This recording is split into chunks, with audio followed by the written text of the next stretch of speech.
الحمد لله رب العالمين والصلاة والسلام على رسوله محمد وعلى آله وأصحابه ومن تبعهم بإحسان إلى يوم الدين. قال الله تبارك وتعالى في القرآن العظيم: فأعوذ بالله من الشيطان الرجيم إلا تنصروه فقد نصره الله إذ أخرجه الذين كفروا ثاني اثنين إذ هما في الغار إذ يقول لصاحبه لا تحزن إن الله معنا فأنزل الله سكينته عليه وأيده بجنود لم تروها. الآية. صدق الله العظیم. خدمت همه شما بینندگان عزیز و گرامی عرض و سلام و ادب دارم. الله سبحانه و تعالی شما را موفق داشته باشد در هر کجا که هستید. شما را به برنامه الگوهای هدایت خوش آمدید میگویم. در برنامه‌های گذشته و در جلسات گذشته پیرامون جریان وفات نبی اکرم صلی الله علیه و سلم و ارتباط به جانشینی رسول الله صلی الله علیه و سلم که صدیق اکبر باشد در سقیفه بنی ساعده، با مشورتی که صورت گرفت و با مشوره مهاجرین و انصار، سیدنا ابوبکر صدیق به عنوان خلیفه مسلمین و به عنوان امیر مسلمان ها تعیین می شود. همچنین پیرامون ارتباط به خلافت سیدنا ابوبکر صدیق که اشارات در قرآن عظیم و شان شده بود اشاره کردیم و همچنین اشاراتی که رسول الله صلی الله علیه و سلم در احادیث نسبت به جانشینی و سرپرستی امت اسلامی که به دوش سیدنا ابوبکر صدیق باشد، آنها هم به طور خلاصه و فشرده بیان شد و اجماع امت در مورد خلافت سیدنا ابوبکر صدیق اشاره نمودیم و همچنین مصادر قانونگذاری در حکومت سیدنا ابوبکر صدیق اشاره شد و ارتباط به حکم میراث رسول الله صلی الله علیه و سلم هم به طور خلاصه و فشرده اشاره کردیم و او مقاومت و شجاعت و دلیری سیدنا ابوبکر صدیق که در زمانی که رسول الله صلی الله علیه و سلم از دنیا تشریف میبرند، که هر یک از صحابه میبینیم که وقتی میخوانیم و مطالعه میکنیم که حالت اونها دیگرگون شده بود. سیدنا علی ابن ابی طالب سر به زانوی غم گذاشته بودند، زبان سیدنا عثمان ابن عفان بند می شود و چنان حال سیدنا عمر ابن الخطاب به هم می ریزد که می گوید اگر کسی بگوید محمد فوت کرده دست و پایش را قطع می کنم. خلاصه صحابه هر کدام پریشان و هراسان، ولی سیدنا ابوبکر صدیق با کوهی از کوهها، با استقامت و با شجاعت و دلیری و او استقامتی که الله سبحانه و تعالی برایش عطا کرده بود می ایستد و بیان می کند که و ما محمد الا رسول قد خلت من قبله الرسل اف ان مات او قتل انقلبتم على اعقابكم ومن ينقلب على عقبيه فلن يضر الله شيئا. بناءً مقاومت و دلیری سیدنا ابوبکر صدیق در آن وقت که بسیار وقت حساس، وقتی که شیرازه امت اسلامی رو به پاشیدن بود، سیدنا ابوبکر صدیق از خود مقاومت و شجاعت و دلیری نشان میدهد. به طور خلاصه و فشرده کارکردها در زمان خلافت سیدنا ابوبکر صدیق، از جمله کارکردهای زمان سیدنا ابوبکر صدیق اعزام لشکر اسامه به طرف بلقا و فلسطین بود که بسیار کار مهم و بسیار کار حساس که اکثریت صحابه به شمول حضرت عمر رضی الله تعالی عنه برای حضرت ابوبکر صدیق میگن که امروز وقت این نیست که لشکر اسامه بیرون از مدینه برود و بالاخره با دشمن روبرو شود. امروز باید این لشکر بماند و از مدینه دفاع کند. سیدنا ابوبکر صدیق میگه لشکری که رسول الله صلی الله علیه و سلم او ترتیب دادن، او باید به همان طرفی که خواسته رسول الله بوده باید به همان طرف روان شود. واقعا بسیار مسئله مهم و مسئله حساس که خطرات گوناگونی به امت اسلامی پیدا شده بود. مانعین زکات به وجود آمد، مرتدین به وجود آمد و اشخاص و کسانی برگشتن به دوران جاهلیت خیش، رفتن به طرف بت و بت پرستی و خلاصه مشکلات گوناگونی. در مقابل این همه مصائب، همه مشکلات، سیدنا ابوبکر صدیق هست که مقاومت می کند و از خود شجاعت و دلیری نشان می دهد. حتی بیان کردیم که اسامه بن زید یک نوجوان بود، یک کسی که در سن 18 سالگی قرار داشت. سیدنا ابوبکر صدیق وقتی او را یک مسیر راه بدرقه می کنن و بر او میگن که بر شتر بنشین و سیدنا ابوبکر صدیق با پای پیاده یک مسیر راه. حضرت اسامه میگه که ای امیر المؤمنین، ای خلیفه مسلمان ها، شما بر شتر بنشینید که من پیاده بروم و یا این که من هم پیاده میروم. ابوبکر صدیق رضی الله عنه میفرمایند که ای اسامه، من رسول الله صلی الله علیه و سلم را دیدم. من رسول الله صلی الله علیه و سلم را دیدم که هنگامی که لشکرها بیرون میشد به طرف دشمن، رسول الله صلی الله علیه و سلم یک مسیر راه با اونها قدم میزدن و بالاخره اونها را همراهی میکردن. و همچنین رسول الله صلی الله علیه و سلم وقتی که با لشکر یک مسیر راه میرفتن، تا او اندازه‌ای که روان بودن، او امیر لشکر و او امیر سپار توصیه داشتن، نصیحت داشتن و حرفهایی که لازم بود میگفتن. عین شکل سیدنا ابوبکر صدیق رضی الله عنه هنگامی که قدم میزدن با حضرت اسامه رضی الله عنه توصیه داشتن و حرف میزدن و اونها راهنمایی میکردن.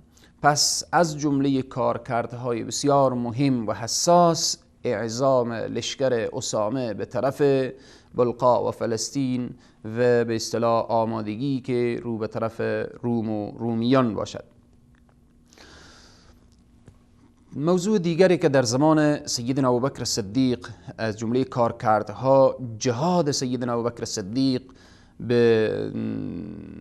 با انسانهایی که اونها از دین برگشته بودند. در زمان سیدنا ابوبکر صدیق رضی الله عنه وقتی که رسول الله صلی الله علیه و آله از دنیا میروند، عده منکر زکات میشن، عده مانع زکات دادن میشن، عده میگن که ما در زمان رسول الله صلی الله علیه و آله زکات میدادین و این امر فقط مختص زمان رسول الله صلی الله علیه و سلم بود و امروز ما زکات نمیدیم. همه احکام اسلامی قبول داریم ولی زکات نمیدیم. سیدنا ابوبکر صدیق میفرماید که همان زانوبند شتر، قسم یاد میکنن، والله قسم، والله قسم، همان زانوبند شتری که در زمان رسول الله صلی الله علیه و سلم به عنوان زکات داده میشد و اگر امروز داده نشود من هر آینه با او خواهم جنگید. این جدیت سیدنا ابوبکر صدیق رضی الله عنه. و همچنین عده منکر زکات شدن، عده برگشتن و بالاخره به سوی بت و بت پرستی و اینها. از هر طرف خلاصه مشکلات سر راه امت اسلامی می آمد و خدای تبارک و تعالی در آیه که در برنامه های گذشته اشاره کردیم که الله می فرماید یا ایها الذین آمنوا من یرتد منکم عن دینه فسوف یأتی الله بقوم یحبهم و یحبونه اذلة علی المؤمنین اعزة علی الكافرین یجاهدون فی سبیله.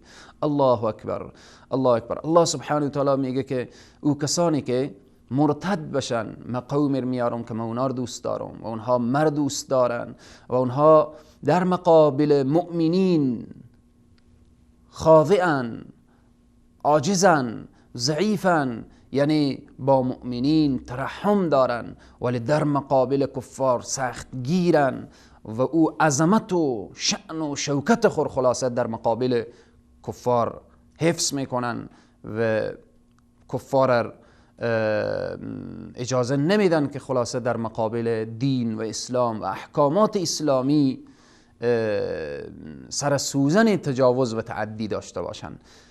اذلة علی المؤمنین اعزة علی الکافرین یجاهدون فی سبیل الله، در راه الله جهاد میکنن.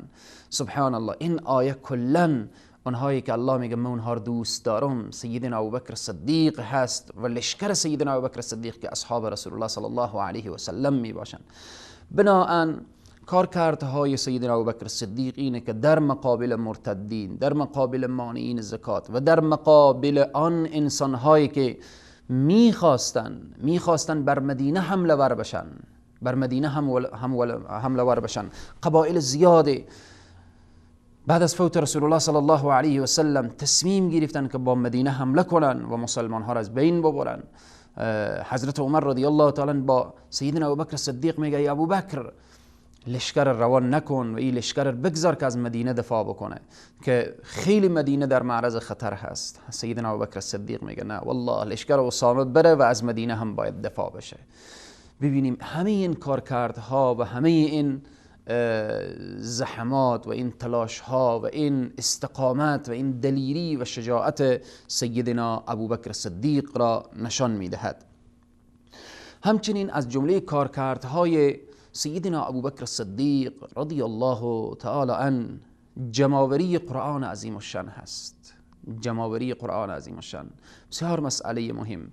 در زمان رسول الله صلی الله علیه و سلم قرآن عظیم الشان وقتی که نازل می شد صحابه حفظ می کردن و اونهایی که می نوشتن بر روی برگ ها و پوست های درخت ها و همچنین خلاصه با روی استخوان ها و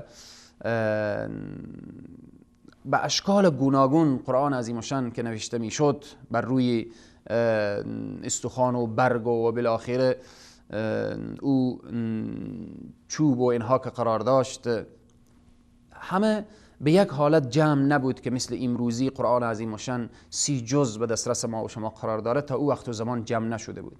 زمانی که در جنگ یمامه که تعداد شهدا زیاد بود خصوصا حافظان قرآن در آنجا زیاد شهید شدن، سیدنا حضرت عمر رضی الله عنه آمدن به محضر سیدنا ابوبکر صدیق که ای خلیفه رسول الله صلی الله علیه و سلم قرآن را جمع کن و بالاخره که امروز حافظان قرآن زیاد شهید شدن نشه که خدای نخواسته قرآن حالتی به خود بگیره که امت اسلامی دچار مشکل بشن.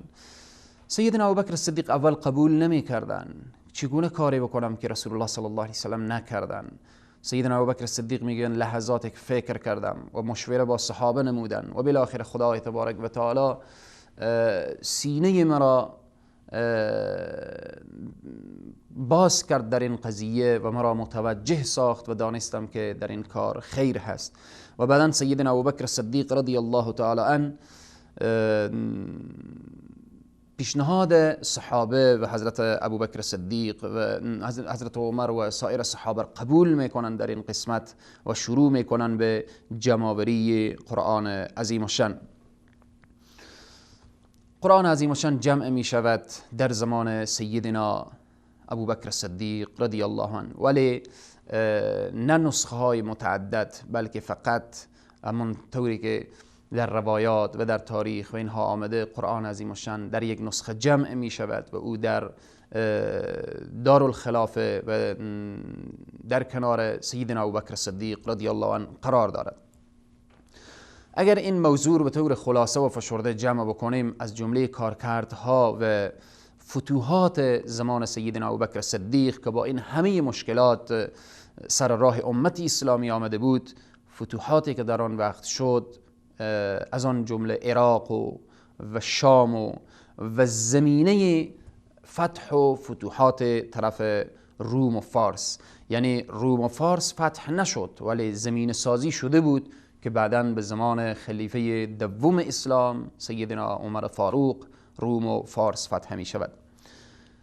بناهن این کارکردها و این مقاومت و این شجاعت و این دلیری سیدنا ابوبکر صدیق بود که یک لحظه انسان فکر کند و یک لحظه انسان بیندیشد که با این همه مصائب و مشکلات این شخصیتی که واقعاً به راستی تربیت یافته مکتب رسالت بوده است، الله سبحانه و تعالی بر ما توفیق بدهد تا اینکه ما بدانیم و بفهمیم ارزش‌ها و همچنین کارکردهای زمان سیدنا ابوبکر صدیق رضی الله عنه. بعداً ارتباط به وفات سیدنا ابوبکر صدیق و چگونگی به خلافت رسیدن سیدنا عمر فاروق انشالله و همچنین وصایای سیدنا ابوبکر صدیق بعد از یک میان برنامه انشالله بیان میکنیم. محمد رسول الله والذين معه أشداء على الكفار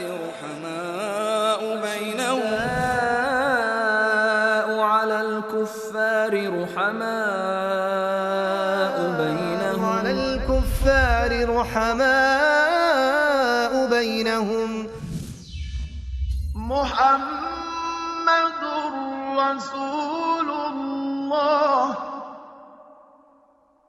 والذين معه أشداء على الكفار رحماء بينهم.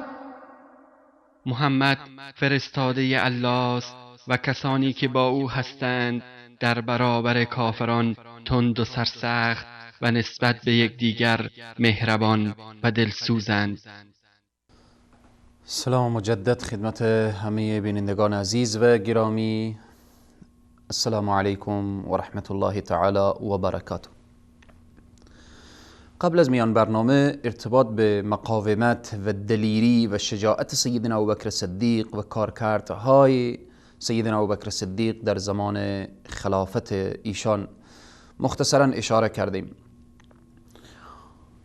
وفات سیدنا ابوبکر صدیق، قبل از این که وفات سیدنا ابوبکر صدیق رو بیان کنیم، قبل از این که به خلافت رسیدن سیدنا عمر فاروق رو بیان کنیم، حضرت ابوبکر صدیق رضی الله عنه وصایای به کارگزاران و سربازان راه حق دارن. خیلی مهمه وصایا، وصیت های سیدنا ابوبکر صدیق رضی الله عنه. وصیت های سیدنا ابوبکر صدیق زیاد هست، وصایای زیاد دارن در عرصه های مختلف، ولی بیشتر که ربط و ارتباط داره برای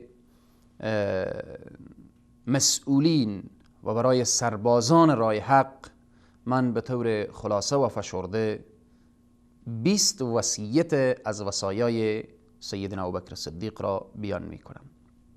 اول سیدنا ابوبکر صدیق فرمودن پست ها و منصب ها حق ثابت و همیشگی صاحب منصبان و مسئولان نیست و ماندگاریشان بر مقام و منصبشان منوط به درستی عمل کرد و میزان موفقیتشان می باشد.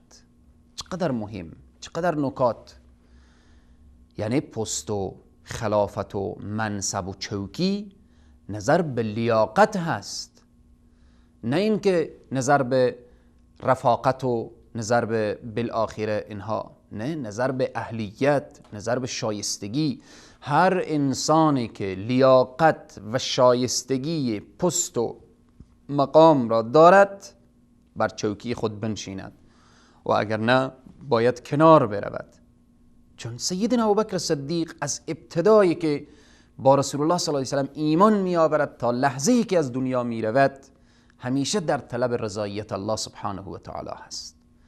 همیشه تلاش می کند که قدمش، درمش، قلمش، فکرش و اندیشش همه لله باشد، همه به خاطر الله سبحانه و تعالی باشد.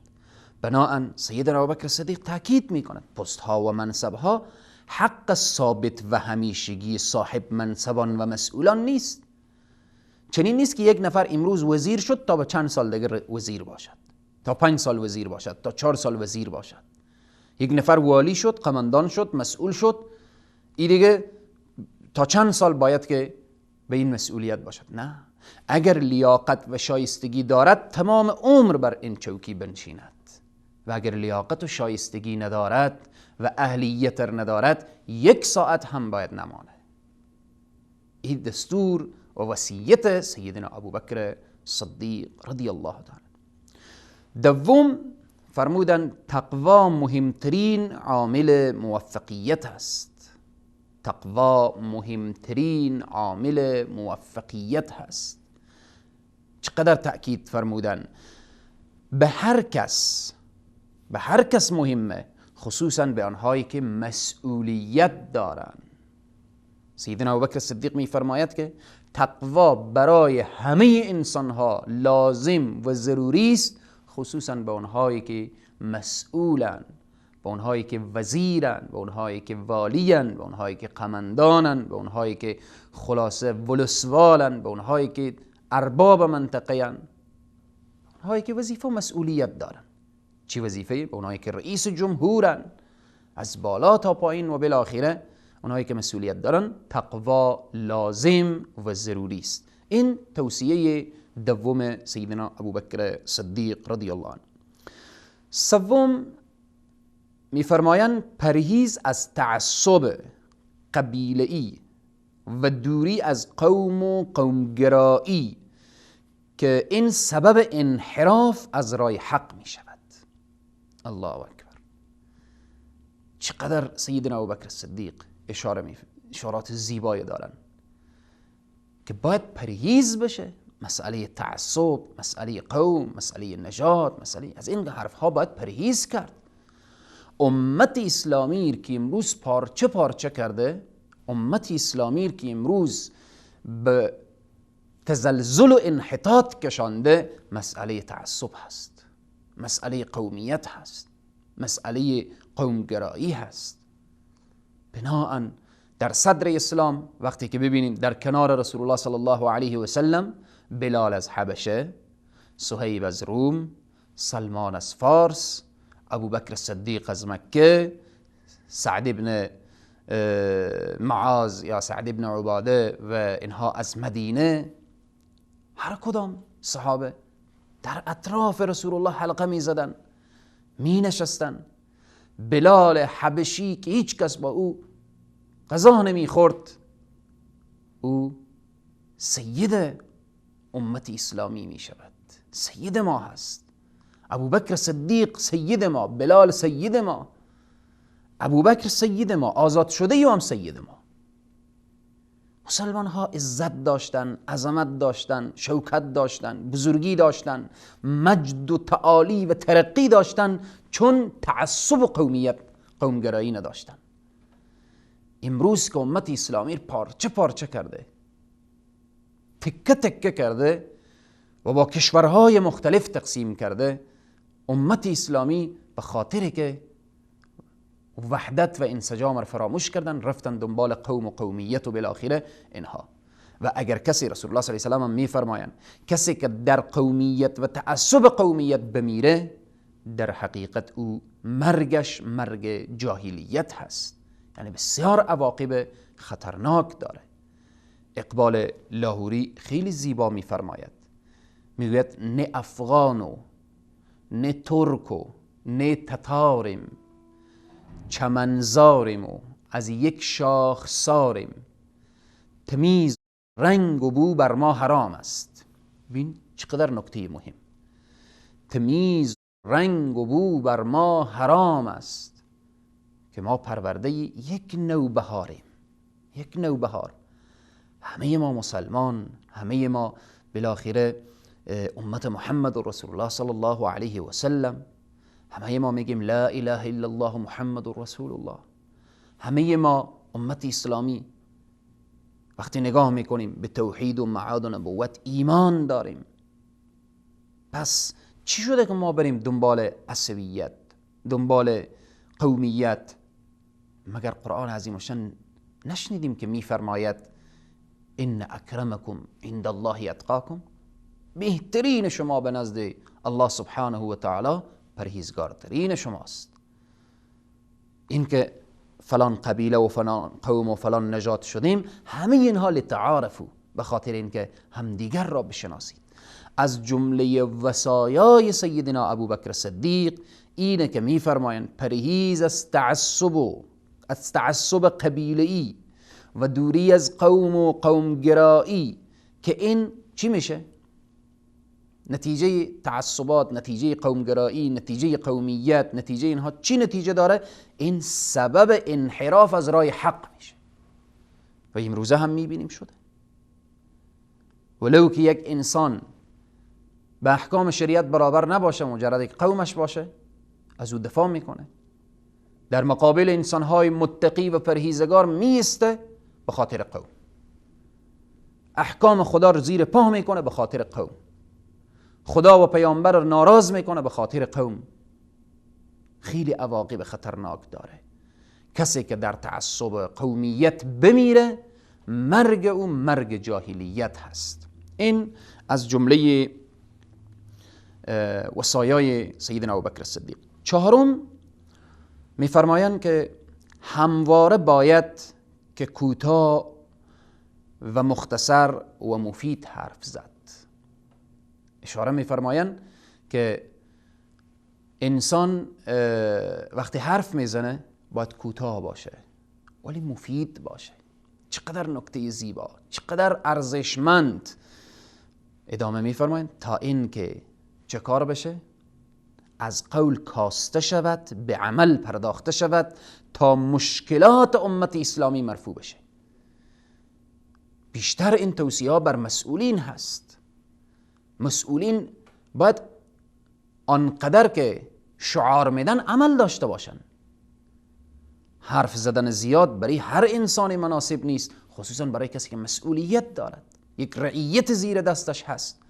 بناهن این رعیت به زیر دستش قرار داره، عوض این که بیای به اونها صحبت کنه، لحظات، ساعتها و بالاخره وقت اونها رو بگیره، مسئول که رئیس جمهور باشه، وزیر باشه و بالاخره والی و قماندان، اینها نخیر. کوتاه حرف بزن، برو بالاخره به کار بپرداز، عملا نشان بده. میفرمایند تا این که از قول کاسته بشه. وقتی قول کاسته شد، کم شد، به عمل پرداخته بشه. وقتی عملی شد، وقتی عمل در عرصه عمل مسئولین وارد میدان شدن، اینجا مشکلات حل میشه. پس بناهن سیدنا ابوبکر صدیق به این وصایا که وصایای زیاد هست که انشاءالله این وصایا باید یک را ما متوجه بشیم و هم به خود جامعه عمل بپوشانیم و هم برای مسئولین بفهمانیم. به طور خلاصه 4 وصیت نار بیان کردیم. مسئله پست ها و منصب ها حق ثابت و همیشگی صاحب منصبان نیست. نظر به لیاقت و شایستگی باید دیده شود. دوم، تقوا مهمترین عامل موفقیت هست. سوم، پرهیز از تعصب قبیله‌ای و قوم و قومگرایی. و چهارم، همواره باید کوتاه و مختصر حرف زد تا اینکه از قول کاسته بشه و به عمل پرداخته شود، تا اینکه مشکلات امت اسلامی حل شود. انشاءالله ادامه وصایای سیدنا ابوبکر صدیق را در برنامه بعدی بیان میکنیم. تا برنامه بعدی شما را به خداوند کریم و رحیم می سپارم. و السلام علیکم و رحمت الله و برکاته.